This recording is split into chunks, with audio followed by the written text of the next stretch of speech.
अगर आप भारत की आईपीओ मार्केट को ट्रैक करते हैं तो आपको पता ही होगा कि एक के बाद एक कई बड़े आईपीओस बाजार में दस्तक दे रहे हैं। अभी रिसेंटली बात करें तो Lenskart, grow, pine labs, physics वाला, टेनेको क्लीन एयर जैसे आईपीओस की यहां पर लिस्टिंग होते हुए नजर आई है। लेंसकार्ट की बात करें तो ये अपनी वैल्यूएशंस को लेकर काफी चर्चा में रहा और वैल्यूएशन काफी हाई बताई जा रही थी।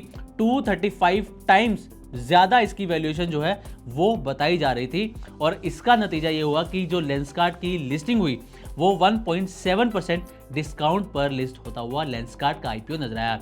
लेकिन दूसरी तरफ ग्रो की बात करें तो ग्रो ने इन्वेस्टर्स को जबरदस्त रिटर्न दिया है। इसकी लिस्टिंग हालांकि 12% प्रीमियम के साथ हुई थी, लेकिन लिस्टिंग के बाद से अब तक देखा जाए तो इसमें इन्वेस्टर्स को 50 से 60% तक का यहां पर प्रॉफिट या फिर यूं कहें कि गेन देखने को मिला है।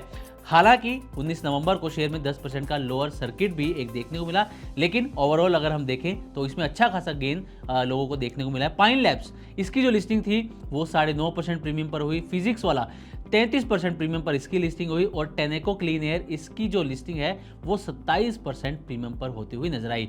तो ये तो हो गए कुछ रीसेंट आईपीओस जिनके बारे में हमने बात करी, लेकिन आज हमारा जो फोकस है वो रहने वाला है एनएसई के आईपीओ पर। जी हाँ, आज हम बात करने वाले हैं एनएसई के आईपीओ की, जिसका लंबे समय से इन्वेस्टर्स को इंतजार है। हाल ही में एनएसई आईपीओ पर सेबी चीफ तुहिन कांत पांडे ने एक अपडेट भी दिया है, लेकिन निवेशकों के मन में एक ही सवाल है कि आखिर जो एनएसई का आईपीओ है वो कब आएगा और एनएसई का जो आईपीओ है क्या ये ग्रो, फिजिक्स वाला या टेनेको क्लीन एयर की तरह हिट होगा या फिर लेंसकार्ट और जो बाकी आईपीओ थे उनकी तरह फ्लॉप होता हुआ नजर आएगा।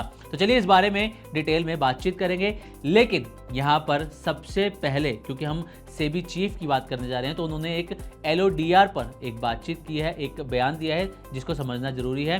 दरअसल मुंबई में सीआईआई फाइनेंसिंग समिट के दौरान सेबी चेयरमैन तुहिन कांत पांडे ने बातचीत की। उन्होंने कहा कि एलओडीआर यानी कि listing obligations and disclosure requirements एक बड़ा रेगुलेशन है और इसके बदलाव की जो प्रक्रिया है वो यहाँ से शुरू हो चुकी है। अब एक सलाह मशवरा किया जाएगा और एक कंसल्टेशन पेपर जारी किया जाएगा और उसके बाद फैसला लिया जाएगा। अब इसका मतलब ये हुआ कि एलओडीआर के नियमों में बड़ा बदलाव आने वाला है, लेकिन जल्दबाजी इसमें कोई नहीं होगी। पहले कंपनियों की, मार्केट एक्सपर्ट्स, इन्वेस्टर्स सबकी राय ली जाएगी, उसके बाद ये बदलाव किया जाएगा। तो ये एलओडीआर पर बातचीत हमारी हो गई।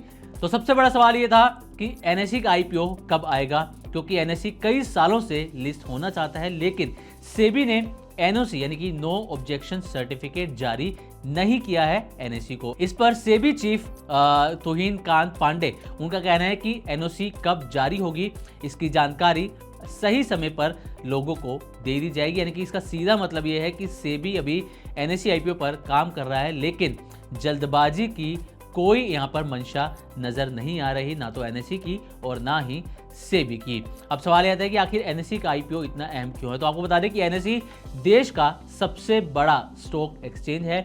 ये बीएसई से कई गुना बड़ा कारोबार करता है, लेकिन एनएसई खुद मार्केट में लिस्ट नहीं है, जबकि बीएसई मार्केट में लिस्ट है। एनएसई आईपीओ महत्वपूर्ण इसलिए है क्योंकि इससे इसकी जो वैल्यू है वो पब्लिक होगी, निवेशकों को हिस्सा मिलेगा, बड़े संस्थागत निवेशक एग्जिट कर सकेंगे और इसमें ट्रांसपेरेंसी बढ़ती हुई नजर आएगी।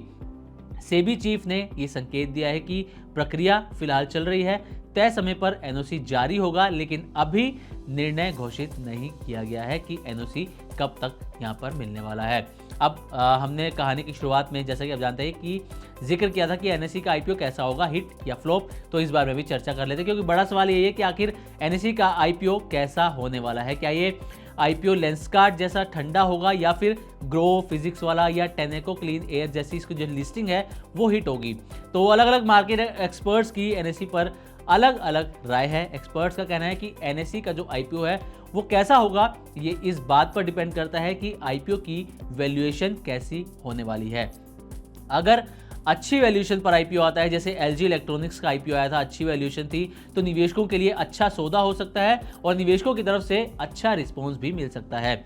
लेकिन अगर लेंसकार्ट की तरह वैल्यूएशन हाई होती है तो ठीक लेंसकार्ट जैसा ही रिस्पॉन्स एनएसई के आईपीओ को यहां पर मिल सकता है। इसलिए वैल्यूएशन ही तय करेगी कि एनएसई आईपीओ हिट होता है या फिर फ्लॉप।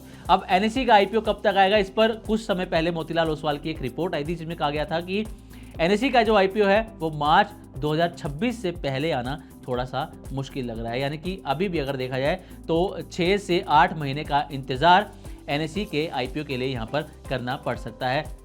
लेकिन देखना ही होगा कि कब तक सेबी एनएसई आईपीओ के लिए एनओसी जारी करती है और इसकी वैल्यूएशन क्या होती है, क्या पूरी डिटेल होती है। तब तक आप इस पर नज़र ज़रूर बनाए रखिएगा।